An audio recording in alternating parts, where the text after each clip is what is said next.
नमस्कार साथियों, स्वागत है आप सभी का आपके अपने इस YouTube चैनल पर जिसका नाम है जीएस बूस्टर, जो कि पार्ट है तक्षशिला आईएएस बलिया का और मैं हूं अनूप उपाध्याय। साथियों, गंगा से लेकर पद्मा तक दक्षिण एशिया में जल राजनीति का नया शीत युद्ध शुरू हो रहा है। पहले दक्षिण एशिया की राजनीति सीमाओं पर लड़ी जाती थी, फिर व्यापार और सैन्य ठिकानों पर, लेकिन अब संघर्ष नदियों तक पहुंच चुका है। हिमालय से निकलने वाला पानी अब केवल जीवन नहीं बल्कि शक्ति और राजनीति का साधन बनता जा रहा है। कल्पना कीजिए कि एक नदी तिब्बत से निकलती है, नेपाल से गुजरती है, भारत को पानी देती है और अंत में बांग्लादेश की अर्थव्यवस्था को जीवन देती है। लेकिन यदि ऊपर वाला देश पानी रोक दे, बीच वाला नियंत्रण बढ़ा दे और नीचे वाले देश तक पानी कम पहुंचे, तो नदी केवल नदी नहीं रहती, वह बन जाती है दबाव की राजनीति का हथियार, क्षेत्रीय प्रभुत्व का माध्यम, राष्ट्रवाद का मुद्दा और भविष्य के संघर्ष का कारण। आज दक्षिण एशिया में यही हो रहा है। बांग्लादेश ने भारत को संकेत दिया है कि भविष्य में संबंध गंगा जल के समझौते से ही जुड़ेंगे। नेपाल भी पुराने जल समझौते पर सवाल उठा रहा है। वही चीन तिब्बत में बांध और जल परियोजनाओं के जरिए पूरे हिमालय जल क्षेत्र पे अपना प्रभाव बना रहा है। यानी अब संघर्ष केवल सीमाओं का नहीं, पानी का भी है और जलवायु परिवर्तन इस संकट को और गंभीर बना रहा है। हिमनद पिघल रहे हैं, बाढ़ बढ़ रही है, सूखे में नदियों का प्रवाह घट रहा है और ऐसे में सबसे बड़ा सवाल यह है कि क्या आने वाले समय में दक्षिण एशिया की राजनीति जल भू राजनीति से तय होगी। और आज हम इसी मुद्दे के ऊपर विस्तार पूर्वक चर्चा करेंगे।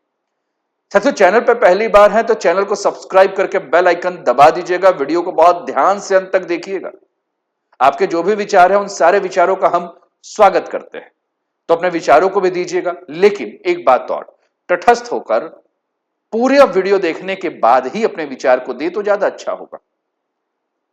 तो चलिए शुरुआत करते हैं आज के इस सेशन का। और वीडियो पसंद आया तो शेयर भी कीजिएगा, लाइक भी कीजिएगा। तो आज का सेशन है, आज का टॉपिक है आपके स्क्रीन पर, गंगा के पानी पर बड़ा विवाद, भारत बांग्लादेश तनाव और अब नेपाल भी। तीनों के नेताएं जो हैं वो आपको नजर आ रहे हैं। समाचार पत्र हमने इसके लिए Hindustan times, times of India और तेलंगाना टाइम्स को लिया है। टाइम्स ऑफ इंडिया लिखता है, Dhaka Delhi ties to depend on Ganga treaty. Bangladesh के एक मिनिस्टर है, उन्होंने ये बात कहा है।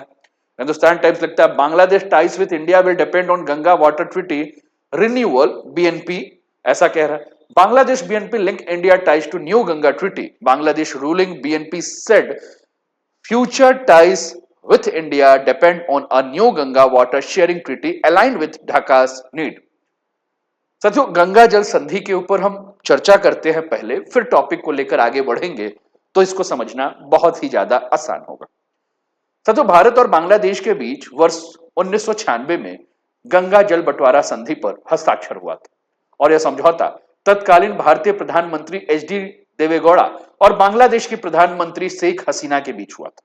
इस संधि का मुख्य उद्देश्य था पश्चिम बंगाल स्थित फरक्का बैराज पर सूखे के मौसम में गंगा के जल का बंटवारा तय करना। दरअसल बांग्लादेश लंबे समय से यह शिकायत करता रहा है कि फरक्का बैराज के कारण उसके हिस्से में पानी कम पहुंचता है, जिससे खेती, मत्स्य पालन और नदी पारिस्थितिकी जो है वो प्रभावित हो जाती है। इसी विवाद को लेकर 30 वर्षों के लिए यह संधि बनाई गई थी, जो कि दिसंबर 2026 में जो है यह संधि समाप्त हो रही।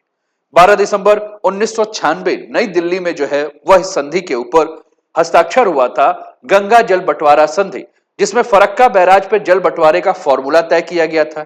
संधि पर प्रवाह के बारे में बात किया गया था, भारत और बांग्लादेश को समान हिस्सा मिलेगा और ये सारी चर्चा जो है वो की गई थी। और यहीं से साउथ एशिया की नई वाटर जियोपॉलिटिक्स और अधिक संवेदनशील होते हुए दिखाई दे रही। साथियों, फरक्का बैराज के ऊपर जब हम बात कर रहे हैं तो भारत का जो पक्ष था, तो भारत के अनुसार फरक्का बैराज का निर्माण जो है वो कोलकाता बंदरगाह को बचाने के लिए किया गया था।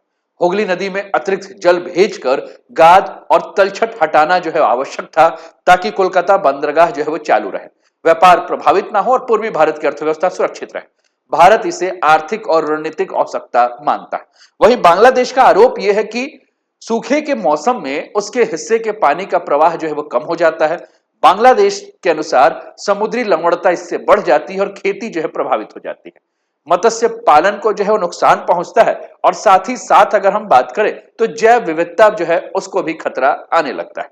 कई नदियां सूखने लगती हैं, बांग्लादेश में पद्मा नदी के बारे में हम जानते हैं, ये आपकी स्क्रीन पर देखिए एक इमेज दिखाया गया फरक्का बैराज। अब ये इंडिया साइड है, यहां फरक्का बैराज है और ये पद्मा रिवर जो कि गंगा बांग्लादेश में जाकर पद्मा के नाम से जानती है। तो low flow, drawing river bed, loss of livelihood, water scarcity, ये कंडीशन जो है वो बांग्लादेश में देखने को मिलती है। तो बांग्लादेश कहता है कि देखो भैया, हमारे यहाँ जैव विविधता के खतरे आ जाते हैं और बांग्लादेश में पद्मा नदी सिर्फ एक नदी नहीं है बल्कि करोड़ों लोगों के लिए आर्थिक जीवन रेखा है। अब यही सारा का सारा डिस्कशन हो रहा है, तो जो नई सरकार बीएनपी की आई है, इसने मैसेज क्या दिया इंडिया को कि गंगा जल समझौता पर बांग्लादेश का साफ संदेश क्या है, जल पर नहीं सम्मान पर बात होगी।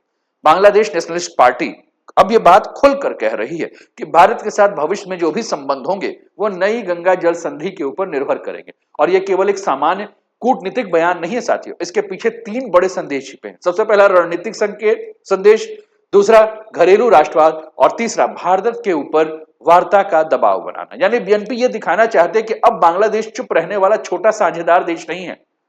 ढाका को यह अब धारणा मजबूत हो रही है ढाका की कि जल, व्यापार और सीमा जैसे मुद्दे पर बांग्लादेश को अधिक आक्रामक और बराबरी की नीति अपनानी चाहिए। यानी गंगा जल संधि अब सिर्फ पानी का समझौता नहीं बल्कि साउथ एशिया की शक्ति राजनीति का हिस्सा बन चुका है। साथियों, पद्मा बैराज परियोजना के बारे में अगर हम बात कर रहे हैं तो पद्मा बैराज परियोजना जो है, बांग्लादेश ने पद्मा नदी पर अपने नए बैराज परियोजना को जो है मंजूरी दी है और ढाका का जो कहना है वो ये कहना है कि इस बैराज परियोजना के माध्यम से अगर हम बात करें तो इसका उद्देश्य फरक्का बैराज के नकारात्मक प्रभाव को कम करना है और सरकार का लक्ष्य यही है कि इस परियोजना को वर्ष 2033 जो है पूरा किया जाए। और बांग्लादेश के अनुसार इससे जल प्रबंधन जो है वो बांग्लादेश में बेहतर होगा, सिंचाई क्षमता जो है वो बढ़ेगी, सूखे के समय पानी का संरक्षण संभव होगा। लेकिन विशेषज्ञों की राय इस पर बटी हुई है। कुछ विशेषज्ञ मानते हैं कि इस परियोजना से बांग्लादेश को जल नियंत्रण और कृषि सुरक्षा में मदद तो मिल सकती है, लेकिन साथ ही ये चेतावनी भी दे रहे हैं कि नदी में गाद का जमाव जो है वो बढ़ जाएगा, नदी तल ऊपर उठ सकता है, बाढ़ का खतरा जो है वो बांग्लादेश में बढ़ जाएगा। यानी पद्मा बैराज सिर्फ विकास परियोजना नहीं बल्कि साउथ एशिया की नई जल नीति का हिस्सा बनता जा रहा है। साथियों, ये विवाद केवल बांग्लादेश में गंगा नदी को लेकर ही नहीं है। बांग्लादेश में आप देखिए जल संकट, सूखती नदियां, प्यासे खेत, चिंतित लोग, पद्मा नदी का सूखता जल स्तर और ये सारी कंडीशंस देखने को मिल रहा है। मछुआरों की मुश्किलें जो है वो बढ़ रही हैं। नमक का बढ़ता असर खारे पानी के कारण जो है वो पीने और खाने दोनों के ऊपर जो है वो दिक्कत आ रहा है ना। इसके अलावा अगर हम बात कर रहे हैं तो हमने कहा कि ये मामला केवल यहीं तक नहीं है। पद्मा बैराज परियोजना बांग्लादेश जो है इस पर काम करने की बात कर रहा है। तीस्ता जल विवाद और पश्चिम बंगाल की राजनीति भी कहीं ना कहीं यहां से जुड़ी हुई है। साथियों, बांग्लादेश ने अब तीस्ता नदी विवाद को फिर से उठा दिया है। आपने मेरे पिछले वीडियो में देखा होगा कि किस प्रकार से मैंने बताया है आपको कि किस प्रकार से बांग्ला जो है वह चिकन कॉरिडोर का जो एरिया है ना, चिकन नेक वाला जो है एरिया पूरा का पूरा, उस जगह पर अगर हम बात करें तो वहां क्या कर रहा है कि चीन को बुला रहा है कि वहां वो इंफ्रास्ट्रक्चर में इन्वेस्ट करे तीस्ता के पास। यानी कि तीस्ता विवाद को बांग्लादेश जो फिर से उठा रहा है। और इसमें सबसे महत्वपूर्ण बात यह है कि भारत की विदेश नीति पर सिर्फ दिल्ली का प्रभाव नहीं है बल्कि ममता बनर्जी की सरकार थी तो वहां जो है वो पश्चिम बंगाल की राजनीति का भी प्रभाव है। और एक बहुत बड़ा कारण यह है कि बीएनपी नेता सीधे कह रहे हैं कि ममता बनर्जी के कारण जो है वो तीस्ता नदी के ऊपर अभी तक बात नहीं हुई है, लेकिन अब सरकार बदल चुकी है तो अब हमें इस पर बात करना होगा क्योंकि ममता बनर्जी ने तीस्ता समझौते को रोका था, लेकिन अब सरकार बदली है। तो कहीं ना कहीं अब भारत की आंतरिक संघीय राजनीति भी क्षेत्रीय कूटनीति को जो है वो क्या कर रही है, प्रभावित कर रही है। तो साथियों, यहां तक तो हमने बात किया कि किस प्रकार से जो है वो तीस्ता और तीस्ता नदी के बंटवारे को लेकर बात हो रही है। तीस्ता नदी में किस प्रकार से जो है वो बांग्लादेश जो है वो 50% वाटर जो है वो चाह रहा है, ठीक। और अब कहीं ना कहीं अगर हम बात करें तो यहां अब नेपाल का मुद्दा भी हमें देखने को मिल रहा होगा। आप सोच रहे हैं कि गंगा में नेपाल की चर्चा मैं क्यों कर रहा हूं। साथियों, गंगा की जब हम बात करते हैं तो गंगा के साथ साथ गंगा की सहायक नदियों के बारे में भी बात करते हैं। अगर गंगा के सहायक नदियों पे आप देखेंगे तो गंगा की सहायक नदियां उत्तर से जितनी नदियां आ रही हैं, चाहे आप सरयू नदी की बात करें जैसे आप घाघरा कह रहे हैं, चाहे कोशी की बात करें, चाहे गंडक के बारे में बात करें, अगर आप देखेंगे तो इन नदी का उद्गम कहां देखने को मिल रहा है। यानी कि पूरा का पूरा नेपाल का यह कहना है कि पूरा हिमालयी जल तंत्र का ऊपरी धारा वाला जो देश है वो कौन सा है, नेपाल है। और दक्षिण एशिया की कई महत्वपूर्ण नदियां, जैसे कि हमने कोशी की बात की, गंडक की बात की, महाकाली की बात की, कर्णाली की बात करी, ये सारी की सारी नदियां कहां से निकलती हैं? नेपाल से। इसलिए नेपाल कहता है कि जल स्रोत का नियंत्रण क्षेत्र तो मेरे पास है। भारत तो मध्य नियंत्रण क्षेत्र है और बांग्लादेश जो है वो निचला निर्भरता क्षेत्र है। और यहीं से साउथ एशिया का जल त्रिकोण जो है वो देखने को मिलता है। साथियों, जिस प्रकार से नेपाल में राष्ट्रवाद की भावना बढ़ रही है, हिमालय से गोद से बहने वाली हर बूंद पर हमारा अधिकार है, नेपाल में जिस प्रकार से राष्ट्रवाद की जो भावना बढ़ते हुए जा रही है, तो नेपाल में लंबे समय से धारणा रही है कि भारत के साथ कुछ नदी समझौते पूरी तरह से संतुलित नहीं थे, जैसे कि कोसी समझौते को लेकर, गंडक संधि को लेकर, महाकाली संधि को लेकर। नेपाल के कई राजनीतिक समूह यह मानते हैं कि इससे भारत को अधिक रणनीतिक लाभ मिलता है, और इसी कारण जब बांग्लादेश भारत के ऊपर जल को लेकर दबाव बना रहा है, तो नेपाल की जनता भी ये चाह रही है कि क्यों ना हम भी इस जल समझौते को लेकर जो है बात करें, क्योंकि उसका भी जुड़ाव कहीं ना कहीं से महसूस हो रहा है। और अब ये केवल मामला बांग्लादेश का नहीं, यह मामला नेपाल का भी बन रहा है और संसाधन संप्रभुता के क्षेत्र विमर्श का जो है यह मुद्दा बन चुका है। साथियों, बालेन शाह की सरकार के आने के बाद नेपाल में इस समय राष्ट्रवाद, भ्रष्टाचार विरोध, संप्रभुता की राजनीति, स्वतंत्र विदेश नीति तेजी से लोकप्रिय हो रहे हैं। बालेन शाह जैसे नेता युवा राजनीति के जो है वो नए प्रतीक तो बन ही रहे हैं, और ऐसे माहौल में यदि बांग्लादेश भारत के ऊपर जल दबाव बनाता है, तो नेपाल में भी सवाल उठते हैं कि क्या छोटा दक्षिण एशियाई देशों को अपने संसाधनों पर अधिक असर्टिव होना चाहिए। और साथियों, जब हम नेपाल के बारे में चर्चा कर रहे हैं, तो क्यों ना हम यहां चाइना को भी लेकर आए, क्योंकि भारत की सबसे बड़ी चुनौती क्षेत्रीय कूटनीति और जल सुरक्षा के बीच को जो है वो संतुलन बना के। एक जगह जो है वो तिस्ता नदी समझौता, दूसरी तरफ अगर हम बात कर रहे हैं तो सिंधु को भी हम देखें कि किस प्रकार से जो है वो सिंधु नदी को लेकर भारत अपनी बातों को रखता है ना। तो सिंधु नदी पे पाकिस्तान के मुद्दे की मैं बात कर रहा हूं। तो इस समय अगर हम बात करें तो चाइना को मैं इसलिए लेकर आया क्योंकि कहीं ना कहीं ब्रह्मपुत्र नदी जल विवाद भी हमें देखने को मिलता है, और चाइना का सबसे बड़ा भू राजनीतिक आयाम यह है कि अब सबसे बड़े रणनीतिक पहलू के रूप में यहां चाइना आ जाता है। साथियों, चीन दक्षिण एशिया में तेजी से निवेश कर रहा है, बांध परियोजनाएं बना रहा है, जल विद्युत के ऊपर काम कर रहा है, हिमालय आधारभूत ढांचा के ऊपर काम कर रहा है। बीआरआई परियोजना उसकी नेपाल में और बांग्लादेश दोनों जगह चल रही है। यदि बांग्लादेश भारत से असंतुष्ट होता है, नेपाल में जल राष्ट्रवाद बढ़ता है, तो चीन अपना प्रभाव जो है वो तेजी से इन दोनों देशों पे बढ़ा सकता है। यानी जल विवाद कहीं ना कहीं अप्रत्यक्ष रूप से भारत चीन प्रतिस्पर्धा का जो है वह हिस्सा बन जाएगा। और साथियों, इन सब में जो सबसे खतरनाक है वो है जलवायु परिवर्तन। जिस प्रकार से जलवायु परिवर्तन हो रहा है साथियों, जलवायु परिवर्तन हिमालय के जो भी हिमनद हैं इनको तेजी से जो है पिघलाएंगे, यानी कि हिमालय के हिमनद तेजी से बदल रहे हैं। भविष्य में जल प्रवाह जो है वो अनिश्चित हो सकता है, कभी बाढ़ बढ़ सकता है, कभी सूखे की स्थिति गंभीर हो सकती है, गाद संकट होगा तो कभी बढ़ जाएगा। यानी आने वाले समय में दक्षिण एशिया में जल सुरक्षा राष्ट्रीय सुरक्षा का जो है मुद्दा बनेगा। और भारत के लिए जो सबसे बड़ी चुनौती होगी यही होगी कि भारत की चुनौती अब सिर्फ सीमा की सुरक्षा नहीं बल्कि क्षेत्रीय विश्वास बनाए रखना भी होगा, क्योंकि यदि भारत सहयोगात्मक जल कूटनीति नहीं अपनाता है तो फिर भारत विरोधी कथाएं जो है मजबूत होंगी, चीन को रणनीतिक अवसर मिल जाएगा, दक्षिण एशिया में विभाजन जो है बढ़ सकता है।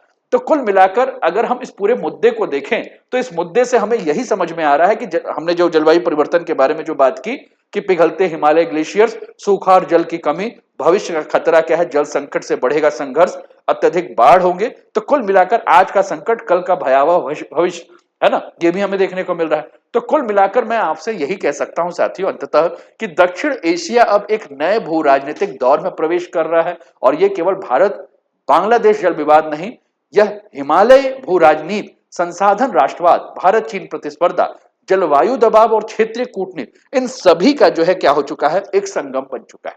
और आज सवाल सिर्फ इतना नहीं है कि गंगा का पानी किसे मिलेगा, असल प्रश्न यह है कि क्या दक्षिण एशिया भविष्य में सहयोग का रास्ता चुनेगा या फिर पानी अगला बड़ा भू राजनीतिक संघर्ष का जो है वह कारण बनेगा। आपको क्या लगता है? आप नेपाल से हो, बांग्लादेश से हो, भारत से हो, विश्व के किसी भी देश से हो, और आपको ये टॉपिक समझ में आ रहा होगा, तो कृपया अपनी राय जो है वो अवश्य लिखें और शेयर भी कीजिए, लाइक भी कीजिए, और चैनल को अभी तक सब्सक्राइब नहीं किया मेरे दोस्तों, सब्सक्राइब भी कर दीजिए। अपना ध्यान रखिए, स्वस्थ रहिए, मस्त रहिए, तंदुरुस्त रहिए, हंसते खेलते मुस्कुराते हुए जीवन का आनंद लीजिए। जय हिंद, जय भारत।